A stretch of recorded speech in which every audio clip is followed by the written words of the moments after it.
পুরানো জিনিস কিন্তু সবসময়তেই কাজে লাগে। হয়তো আমরা ওগুলো ফেলে দিই। অ্যাকচুয়ালি ব্যাপারটা হচ্ছে কি মানে আমার কাছে একটা পুরানো চা ছাঁকনি ছিল। ওটা একটু ছেদ হয়ে গেছিল। তো আমি ভাবলাম যে এটাকে ফেলে দেবো।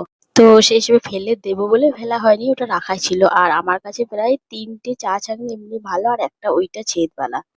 তো মানে ৩ টে চা ছাঁকনি এইজন্য ইউজ করা হয়। কারণ ছেলেরা যেহেতু দুধ খায় তো দুধের সরটা মানে ওরা খায় না। তো সেই হিসেবে দুধটা ছেঁকে দিতে হয় ওদেরকে। তো কালকে হয়েছে কি মানে ৩ টে চা ছাঁকনি ইউজ হয়ে গেছে এবং ওগুলো সব পড়ে আছে ধোয়ার জন্য মানে ধোয়া হয়নি। তো আমি সেই সময় চা বানিয়েছি। চা বানানোর পর দেখছি যে একটাও চা ছানি নেই যেটায় আমি চা ছাঁকবো। তো শেষে যে ওই ভাঙাটা ছিল মানে ভাঙাটা বলতে যেটা খারাপ হয়ে গেছিল এটা আমি ভাবছিলাম যে এটাকে ফেলে দেবো, এটা আর ইউজ হবে না। সেইটাই কিন্তু শেষে আমাকে ইউজ করতে হলো। তো সেই হিসেবেই বলছি যে খারাপ জিনিসও অনেক অনেক সময় প্রয়োজনে ব্যবহার হয়। আমরা হয়তো ফেলে দিই কিন্তু সেগুলো দেখবে কখনো মানে দরকার পড়ে যায়।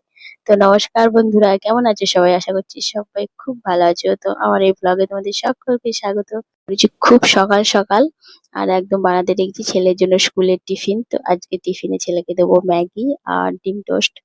তো সকালবেলাতেই বানাতে লেগেছি। আর আজকে কি বলতো এত মানে কুয়াশা লেগেছে বাইরেটা, চারিদিকটাই পুরো কুয়াশায় ভরে গেছে। হ্যাঁ মানে শীত পড়েছে তো এখানে সবাই বলছে যে এর থেকেও বেশি কুয়াশা লাগে এখানে, চারিদিকটা প্রায় মানে দেখাই যাচ্ছে না। তো সবাই বলছে এখানে আরো ঠান্ডা পড়ে, জানি না এর থেকে আবার কতটা ঠান্ডা পড়বে। আর আগের বছর আমরা এই কোয়ার্টারে এসেছিলাম এখানে, তো তখন আমরা গরমের সময় এসেছিলাম তো ঠান্ডাটা পাইনি। তো এই বছর জানি না কতটা পাবে, কিন্তু এখনো পর্যন্ত ফিল করছি এতটা ঠান্ডা। ঘরে তুমি হিটার না লাগালে ঘুমাতে পারবে না, এতটা শীত করছে। তার উপর আবার হিটারে বসে থেকে বাইরে এসে তো কাজ করা যাচ্ছে না, মানে মানে প্রচুর ঠান্ডা লাগছে। তো এর পরেও নাকি বলছে ঠান্ডা পড়বে।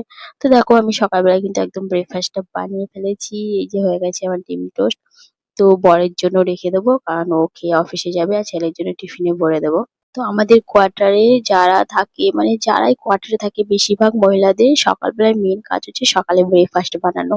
সমস্ত কাজ তোমার পড়ে থাকুক কিন্তু তুমি ব্রেকফাস্টটা বানিয়ে রেডি করে দাও, ছেলেরা খেয়ে বা বররা খেয়ে অফিস চলে যাওয়ার পর তুমি সমস্ত কাজকর্ম করো। কিন্তু এর মধ্যে একটা ঘটনা ঘটে গেল, দেখতে পেলে তোমরা? আমার ছেলে কিন্তু ম্যাগির থালাটায় হাত দিল, ওটা কিন্তু আমি দেখিনি। ও মানে আমার কাছে এসে দাঁড়িয়েছিল, ওর ব্রেকফাস্ট হয়ে গেছে তো এসে দাঁড়িয়েছিল। ওকে আমি সকালে দুধ মুড়ি দিয়েছি, সকালে দুধ মুড়ি খেয়ে নিয়েছে। আর এগুলো যেহেতু ওকে টিফিনে ভরে দেবো, সকালবেলা কিন্তু আমার ছেলে একদম ম্যাগি খাবে না, মানে খেতেও চায় না। তো মানে চেক করে দেখার জন্য হাতটা দিল, জাস্ট আমি আগে দেখিনি কিন্তু এটা যেহেতু ভিডিও বানাচ্ছি বলে এটা ধরা পড়ে গেছে।